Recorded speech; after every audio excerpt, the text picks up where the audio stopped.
Peggy 16.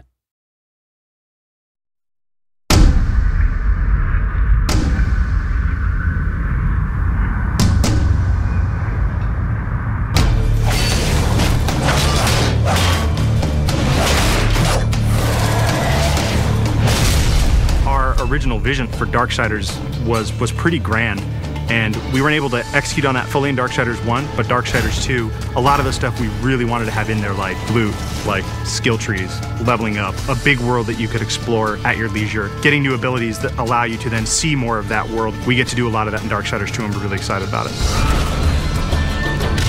When we were coming up with the loot for the game, we had a lot of fun. We knew the weapon types and the armor and stuff that Death would wear, but obviously we want to have a lot of variety and allow people to really make their guy look different from their friends. Let me tell you about loot. It's the best new feature we're adding to Darksiders 2. You get to pick whatever gear you want to use. Do you want to use a heavy axe? Do you want to use a faster set of claws? Do you prefer extra fire damage? Do you want added strength? Do you want added stamina? There's got to be thousands of pieces of loot. I mean, not only is there a bunch of visual combinations, there's a bunch of statistical combinations. Of course, you're going to find just common stuff, and then you're going to start to find some that have magical properties. You're going to get some that really are loaded up with stats, and eventually our top tier loot is called possessed weapons, and those are going to be a lot of fun because they stay with you, and you're actually able to take items that you found and you can feed those items into the possessed weapon to increase their power. Essentially, the possessed weapons level up with you based on how often you feed them with the loot that you don't want anymore. And I think it's that tier of loot that we're introducing that's going to be the most exciting.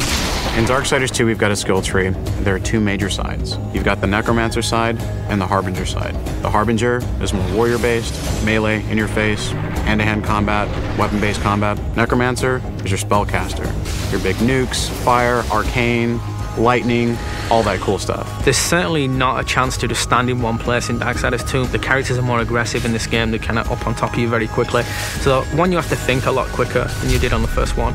But because you've got so many different tools to handle that combat now, players can handle it in a lot of different ways. They can hold back and use a lot of the magic if they're not very good at the melee combat, but you can also get in and get through from a very up close and personal style of gameplay. So it's really down to the type of player who's playing the game.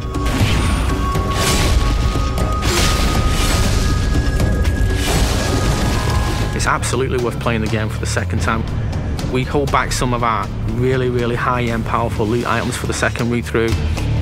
There are quests that are going to force you to explore the world into nooks and crannies you didn't even know existed, and to go down through some pretty serious content. And some are funny, some are serious, but there's a lot to see. It sort of harkens back to the elements that were special in old school games. That's what we really wanted to pack into Darksiders 2. We want people to sense our passion.